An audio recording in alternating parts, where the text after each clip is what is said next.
ಕನ್ನಡ ರಾಜ್ಯೋತ್ಸವ ಪ್ರಶಸ್ತಿ ಪುರಸ್ಕೃತ ಪರಂಗಿಪೇಟೆಯ ಸೇವಾಂಜಲಿ ಪ್ರತಿಷ್ಠಾನದ ಆಡಳಿತ ಟ್ರಸ್ಟಿ ಕೃಷ್ಣಕುಮಾರ್ ಪೂಂಜಾ ಅವರಿಗೆ ಅಭಿಮಾನದ ಅಭಿನಂದನೆ ಪರಂಗಿಪೇಟೆಯ ಸೇವಾಂಜಲಿ ಸಭಾಂಗಣದಲ್ಲಿ ನಡೆಯಿತು.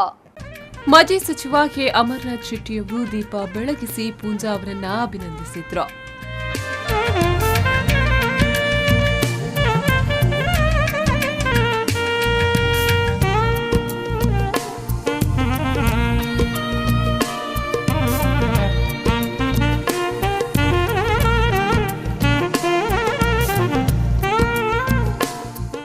ಜಿಲ್ಲಾ ಉಸ್ತುವಾರಿ ಸಚಿವ ಯುಟಿ ಖಾದರ್ ಮುಖ್ಯ ಅತಿಥಿಯಾಗಿ ಭಾಗವಹಿಸಿ ಮಾತನಾಡಿ, ಸಮಾಜದ ಕಟ್ಟಕಡೆಯ ಜನರ ಕಣ್ಣೊರೆಸುವ ಕೆಲಸವನ್ನ ಪೂಂಜಾರು ಮಾಡಿಕೊಂಡು ಬರ್ತಿದ್ದಾರೆ.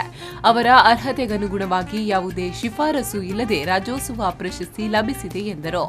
ಸಾಮಾಜಿಕವಾಗಿ ಕಟ್ಟಕಡ ಜನರ ಕಣ್ಣೀರನ್ನು ಒರೆಸುವ ಮೂಲಕ ಧಾರ್ಮಿಕವಾಗಿ ಇದ್ದ ಆಚಾರ ವಿಚಾರಗಳನ್ನು ಯುವ ಜನತೆಗೆ ತಿಳಿಸಿಕೊಳ್ಳುವಂತ ಕಾರ್ಯಕ್ರಮ, ಆರೋಗ್ಯಕ್ಕೆ ಸಂಬಂಧಪಟ್ಟಾಗೆ ಸ್ವಸ್ಥವಾದ ಸಮಾಜವನ್ನು ನಿರ್ಮಾಣ ಮಾಡಬೇಕೆಂಬ ಉದ್ದೇಶ, ಇದೆಲ್ಲವೂ ಕೂಡ ಈ ಸಮಾಜ ಮತ್ತು ದೇಶಕ್ಕೆ ಕೊಡುವಂತ ಅತ್ಯಂತ ದೊಡ್ಡ ಕೊಡುಗೆ ಅಂತ ನಾನು ಹೇಳಿಕೆ ಇವತ್ತು ಬಯಸ್ತೇನೆ.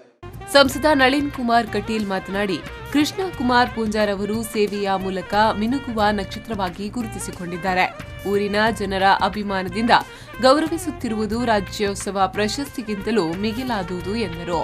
ರಾಜಕಾರಣದಲ್ಲಿ ಒಂದು ಶಬ್ದದ ಉಲ್ಲೇಖವನ್ನು ಮಾಡಿದಾಗ, ಭೂತಕಾಲದ ಕತ್ತಲಿನಲ್ಲಿ ಬೆಳಕನ್ನು ಹುಡುಕುವುದಕ್ಕಿಂತ ಭವಿಷ್ಯತ್ ಕಾಲದ ಕತ್ತಲನ್ನು ಬೆಳಕು ಮಾಡತಕ್ಕಂಥವ ನಾಯಕನಾಗ್ತಾನೆ.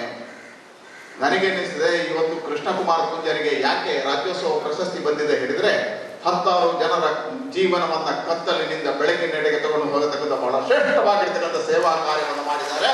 ಅದಕ್ಕೆ ಈ ಕಾರ್ಯ. ಹಿರಿಯ ಸಾಹಿತಿ ಏರಿಯಾ ಲಕ್ಷ್ಮೀನಾರಾಯಣ್ ಆಳ್ವ ಕಾರ್ಯಕ್ರಮದ ಅಧ್ಯಕ್ಷತೆಯನ್ನ ವಹಿಸಿದ್ರು.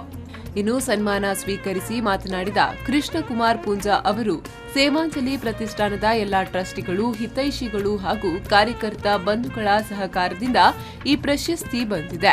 ಈ ಪ್ರಶಸ್ತಿಯನ್ನ ಸೇವಾಂಜಲಿಯ ಕಾರ್ಯಕರ್ತರಿಗೆ ಸಮರ್ಪಿಸುವುದಲ್ಲದೆ ಪ್ರಶಸ್ತಿಯ ಜೊತೆಗೆ ಸಿಕ್ಕಿರುವ 1 ಲಕ್ಷ ರೂಪಾಯಿ ಮೊತ್ತವನ್ನ ತನ್ನ ತಂದೆ ತಾಯಿಯ ಹೆಸರಿನಲ್ಲಿ ಸೇವಾಂಜಲಿ ಸೇವಾ ಕಾರ್ಯಗಳಿಗೆ ಠೇವಣಿ ಇಡುವುದಾಗಿ ಘೋಷಿಸಿದ್ರು. ನಿರಂತರವಾದ ಮಲ್ತೊಂಬೈದಿನಂತಿನ ಜನಸೇವೆ, ಆ ಸೇವೆದ ಕೆಲಸಗಳು ಎನ್ನೊಟ್ಟಿಗೆ ಇತ್ತೊಂದು ಸಹಕಾರ ಮಂದಿನಂಚಿನ ಎನ್ನ ಸೇವಾಂಜಲಿದ ಟ್ರಸ್ಟಿನಗಳು ಒವೇ ಪ್ರತಿಫಲಾಪೇಕ್ಷೆ ಇಜ್ಜಂದೆ ನೆತ್ತಿನ ಮುಖ ಬರ್ತದೆ, ಸಹಕಾರ ಮಲ್ತದೆ, ಕೆಲಸ ಮತ್ತಿನ ಕಾರ್ಯಕರ್ತರು ಬಂದುಲ್ಲ ಶ್ರಮ ಅಕ್ಕಲ ಬೆವರು. ಕಾರ್ಯಕ್ರಮದಲ್ಲಿ ಕೃಷ್ಣಕುಮಾರ್ ಪೂಂಜಾ ಅವರ ಅಂಚೆ ಚೀಟಿಗಳನ್ನು ಬಿಡುಗಡೆಗೊಳಿಸಲಾಯಿತು. ತೈಲವರ್ಣದ ಭಾವಚಿತ್ರವನ್ನ ಪೂಂಜಾರಿಗೆ ಹಸ್ತಾಂತರಿಸಲಾಯಿತು.